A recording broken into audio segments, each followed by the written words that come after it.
Bebop. Welcome to Artist Bebop number 48. This is the weekly ramble where I take a timer for 22 minutes. I set it and then I speak from the heart, artistically. So, a few times I've been asked about my website from other artists. So this will kind of do a review of artstorefronts.com. So if you're creative, this might be interesting. Who sells artwork or is thinking of selling artwork. And so, yeah, art storefronts, it was something I got because I had a friend who said he was going to work on a website for me, because at that time I had been using Etsy. And that was good at that time. And that's another review. But, so, I got tired of waiting for him. And then, Art Storefronts does really good marketing. And you've probably, if you're a creative, you've probably seen it. So, I hit him up, I did the demo, and it's kind of like, things are done for you, and that's cool. But here's the breakdown of how I got it. I think I got it on special. I got the lowest tier, which was $1,000, and then $44 a month, and then 10% commissions on your originals. And they have like a merchandise thing, and I don't like using any of that. I think in order for prints of mine to be affordable, it might take home just is kind of garbage. So I kind of I will put it up there by request, but I don't really fool with that. I'm someone who sells originals. All right, this is bugging me. My turn. I'm using this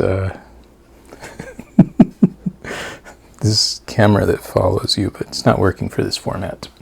If you're watching video, if in audio, I guess you're missing out. But okay, so back to the review. So I don't know. I like it. The other thing that it has is when you set it up, there's instructions on how to get your MailChimp to sync with it. That's really awesome. There are some awesome things about it, but I'm kind of neutral on it because I feel I have a whole lot of inventory. So I spent a lot of time populating that store myself, and you can pay them to do that, but not in my budget. And if I had that budget, I'd probably get somebody to make my website. I guess that's the ideal thing that I would like, somebody to make mine, either somebody very knowledgeable who could do the whole MailChimp thing and integration. And then when I sell stuff, I don't pay a 10% commission rate, because honestly, a lot of my sales are done off of the website, because well, people hit me up like that in general, and I welcome it, because then I don't have to pay 10% commission for clients that I'm drawing. And that's the thing that bugs me. It's like, it'd be cool if there was a commission and then not a monthly fee, or a monthly fee and then leave my stuff alone. And the thing is, there's the bronze, silver, and I always love that, like wedding packages. Bronze, silver, gold, platinum, whatever package. And so I can pay more, and I think when you pay like $3,500 or something, or if you catch it on sale, then your commission goes down to like maybe $5. I don't know. Like I said, I'm neutral on it. It's cool. The back end's easy to use.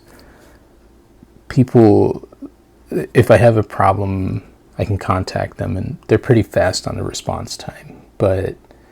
And then they have these marketing strategies, and they're just not for me. They're very spammy, and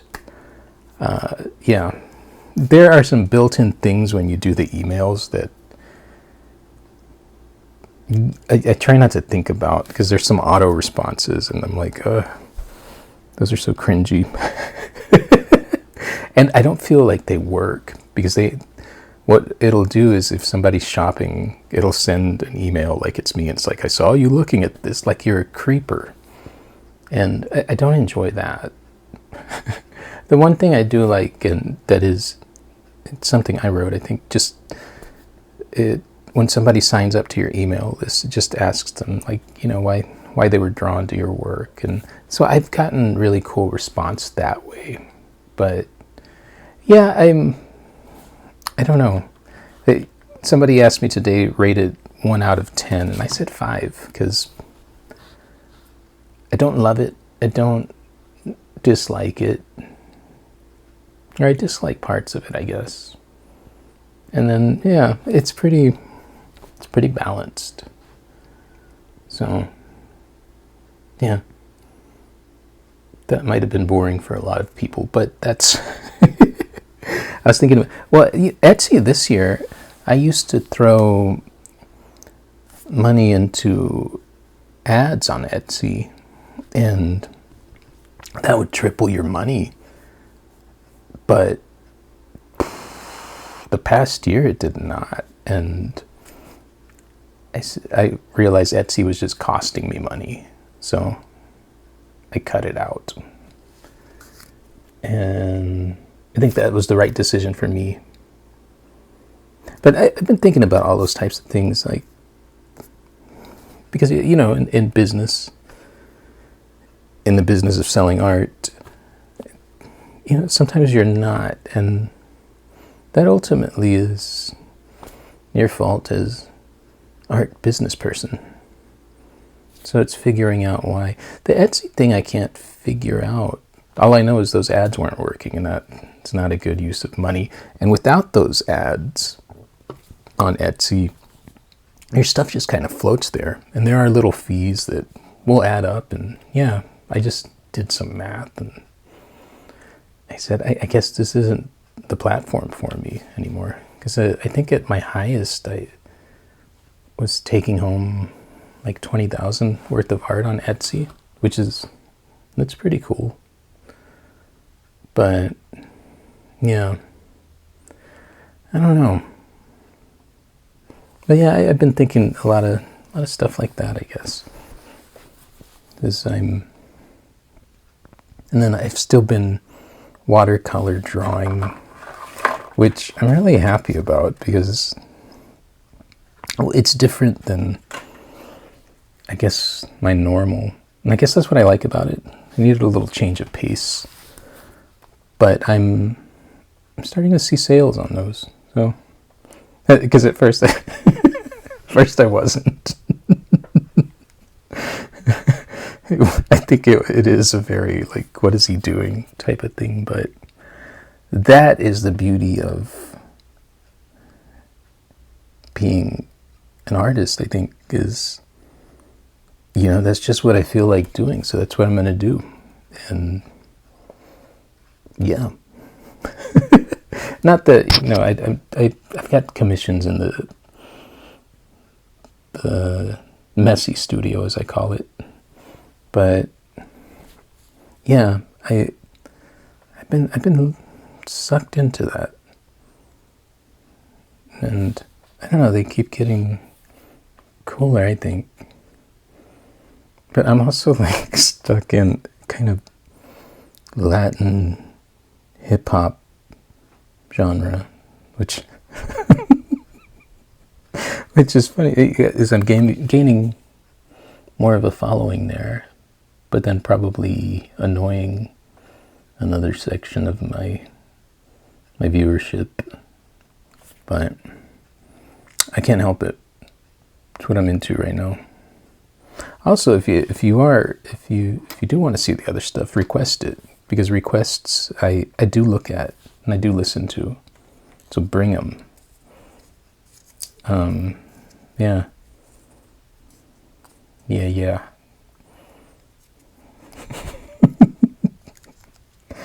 Yeah, I'm afraid, like, Art Storefronts is gonna come knock on my door now. I'm just being honest on that one. I neither condone nor endorse. Yeah. Yeah,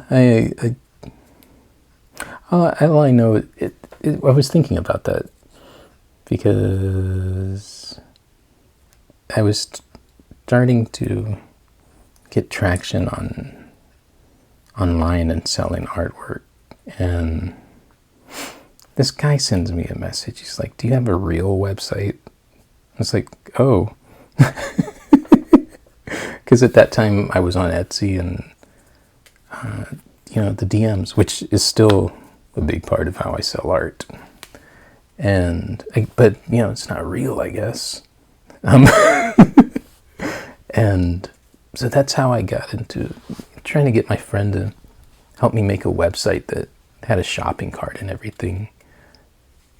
And that's how I ended up in Art Storefronts, wanting a real website.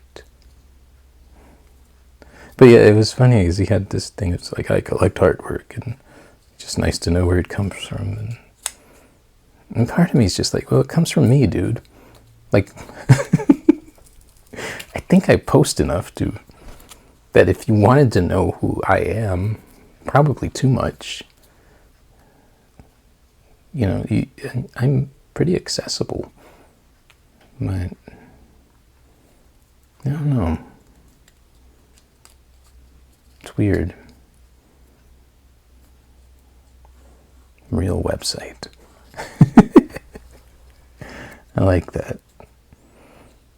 But yeah, earlier I was thinking about my ADHD, and I've talked about it before. I was diagnosed in March, knowing I think on some level that since I'd been called that all my life, that it probably was. It just had never affected me, and it was starting to affect me, so I got a diagnosis and some medicine. But what the medicine did was, I've really been, I think, the most self-aware I've ever been about myself as a person, and understanding so much of my weird life, and understanding how having ADHD affected that. And I was thinking about it today because I looked backwards at it, not with regret and I'll clarify there. I was thinking about like how things would have been different if somebody was conscious of, hey, he has this, and so maybe he needs to learn this way. Maybe we need to do this. That was just not in place for me. And it's cool. I'm here. I'm okay. But I look at it backwards for myself, and then my children. This stuff's genetic. And man, do I see it. Man, do I see myself. And so I was thinking about that, how that would have been nice, and really thinking about ways that I can make it nice for them. I think that's a lot of parenthood, trying to give your seeds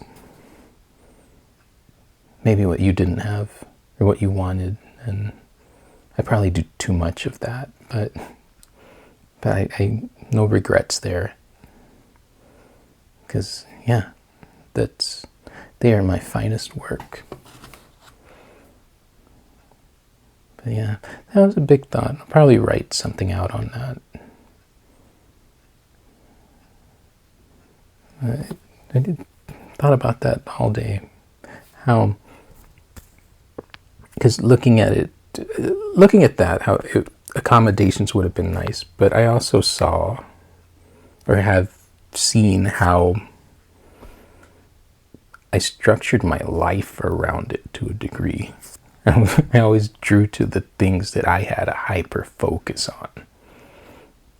And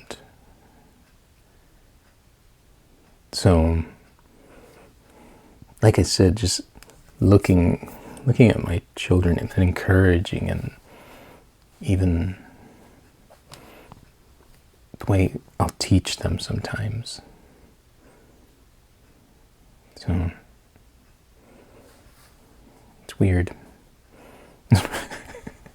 I saw a meme or something where it said,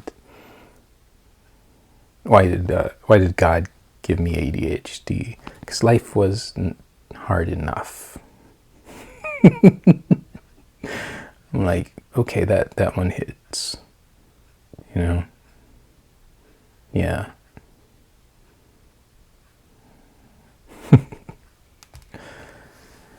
Yeah, like I felt that one. Because, yeah, it's weird. I guess the other thing that was comforting is it made me seek out, I guess, content and articles, but some of the video content, and even just short TikTok type things, it's like, oh wow, it's nice to not feel alone. Yeah. But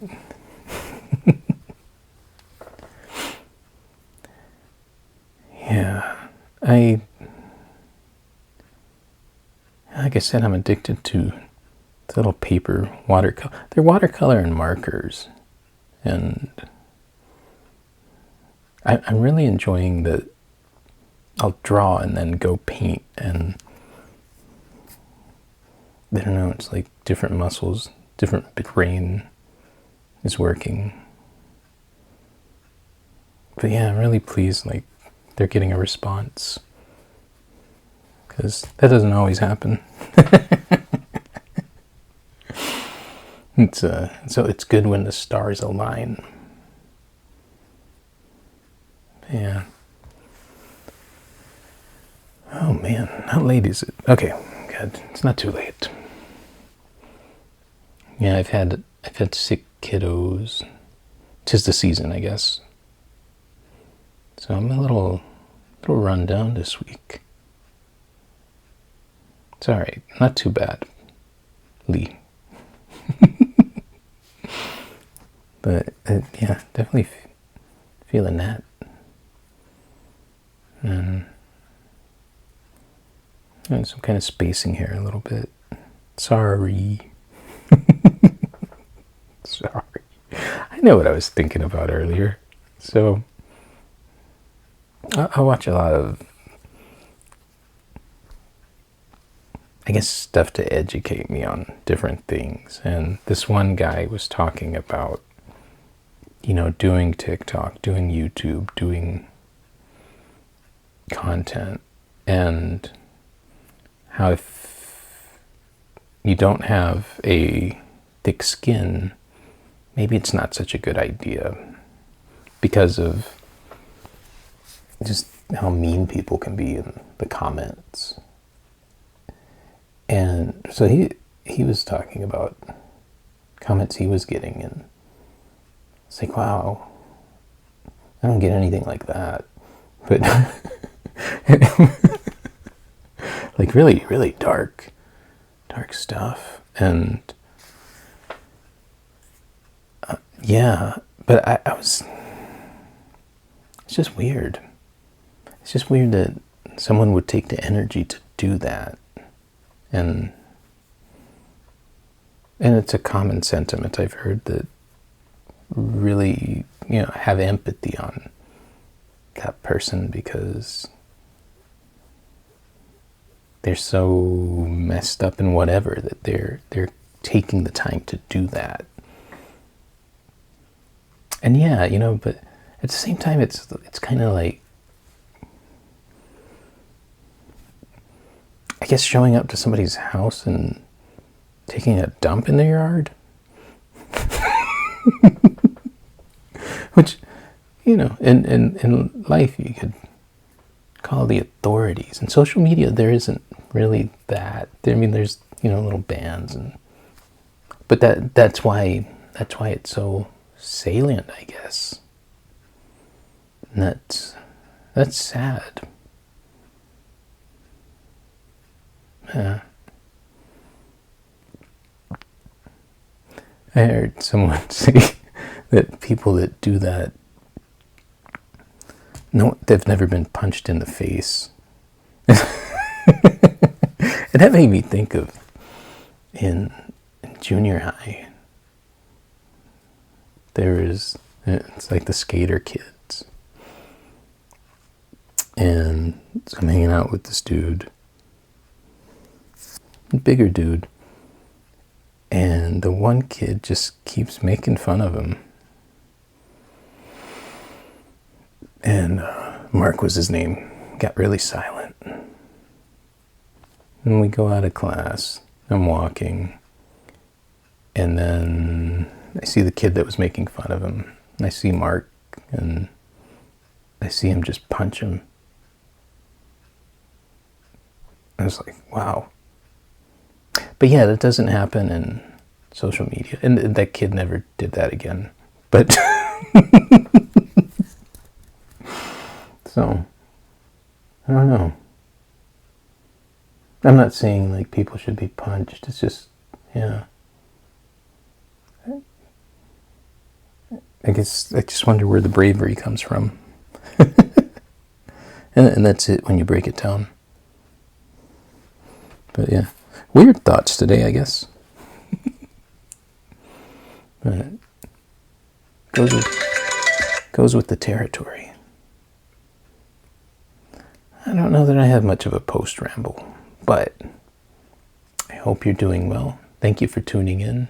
Tomorrow I will be podcasting with, he's changed his name, at Mini League of Heroes. And I might be butchering that, but watch out for that podcast. I'm excited. It'll be Artist Bebop, just bebopping. All right, I will see you next time. Welcome to my world, El Santos world. Bebop.